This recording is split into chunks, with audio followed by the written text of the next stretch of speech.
નમસ્કાર, આપનું સ્વાગત છે BS9 TV ન્યૂઝ ઉપર અને હું છું આપની સાથે કાજલ સુવા. બોટાદમાં જે કડતા કાંડ થયો તેમાં અનેક ખેડૂતો જેલમાં ગયા હતા, જેલવાસ ભોગવ્યો હતો અને જેલમાંથી બહાર આવ્યા પછી એક બધા જ ખેડૂતો માટે હિંમતનું ઉદાહરણ બન્યા છે. અને રાજકોટ ખાતે આજે અરવિંદ કેજરીવાલ દ્વારા એ ખેડૂતોનું સન્માન કરવામાં આવ્યું છે. બધા સન્માન પત્રો લઈ અને ઊભા છે. જેલવાસ ભોગવ્યો છે અને જે અન્યાય થતો હતો, કડદો થતો હતો, એના માટે લડ્યા છે. મારે એમને પૂછવું છે કે જે રીતે ખેડૂતો લડ્યા છે, અન્ય ખેડૂતોનો જુસ્સો વધાર્યો છે, શું કહેશો?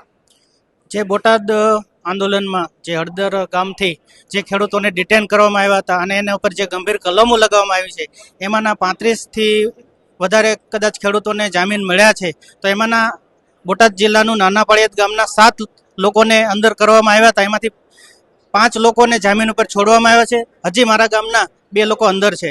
તો આજે કેજરીવાલ સાહેબે ખેડૂતોને સન્માન માટે અહીં રાજકોટ મિટિંગમાં બધાને બોલાવ્યા હતા અને બધા ખેડૂતનું સન્માન કર્યું છે. અને આવનારા સમયમાં કેજરીવાલે એવું વચન પણ આપ્યું છે કે ખેડૂતોની સાથે રહેશે અને ખેડૂતોની હિંમત વધારશે. ખેડૂત જે છે એ જગતનો તાત હોય છે અને જેલવાસ ભોગવ્યા પછી, અન્યાય સામે અવાજ ઉઠાવ્યા પછી એ ખેડૂતો બધા માટે હીરો બની ગયા છે. શું કહેશો એ ખેડૂતો વિશે?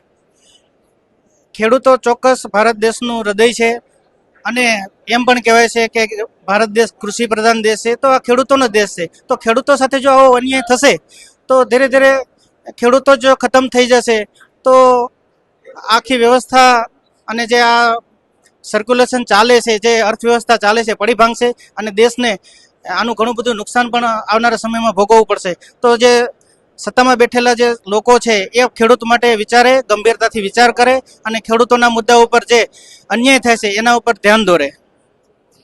ખેડૂત છો, જેલવાસ ભોગવ્યો છે અને અરવિંદ કેજરીવાલે આજે તમારું સન્માન કર્યું છે. તમે સન્માન પત્ર લઈને ઊભા છો, કેવો અનુભવ થાય છે?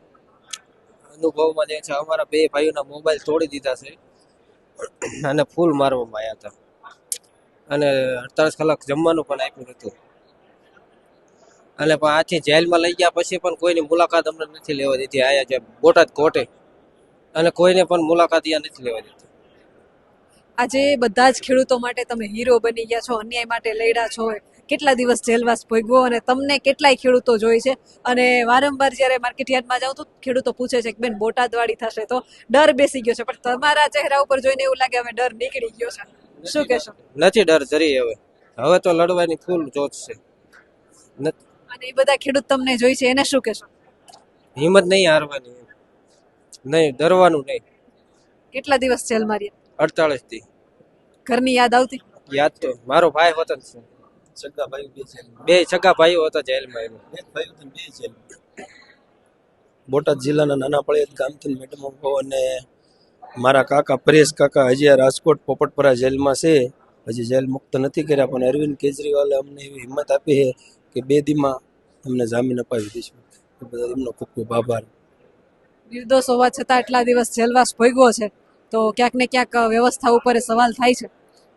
નિર્દોષ તો બધા ખેડૂત નિર્દોષ જ હતા. આમાં કોઈને ખબર જ નથી આ શું થવાનું. બધા મિટિંગમાં જ ગયા હતા અને નિર્દોષ ખેડૂત જ આવ્યા છે. અને નથી ખબર એ તો બેઠા હતા. આવું કર્યું નથી તો શું થવાનું એમ. નિર્દોષ ને બધાને પૂરી દીધા. જે રીતે લાઠીચાર્જ થયો, ખેડૂત એનો વળતો જવાબ કઈ રીતે આપશે?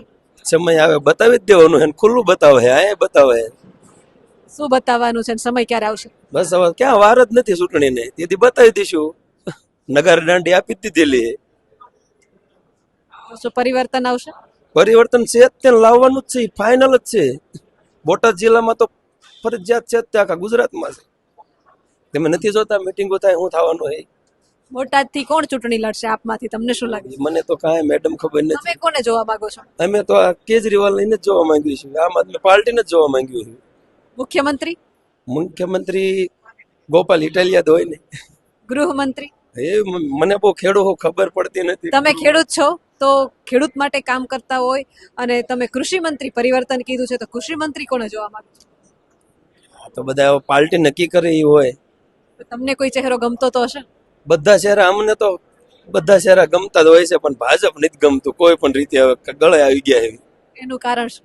બસ આ હોટા ખાધા વગર વાંકે. 5 પરોણા ખાધા ને મોબાઈલ 20,000 ભાંગી નાખ્યા. હવે તો આમ ભાજપ થી તો પૂરું થઈ ગયું છે. ત્રાહી મામ મચી ગયો. તમને જે નુકસાની થઈ છે, તમે નિર્દોષ છો તો ભરપાઈ માટે માંગ કરી છે?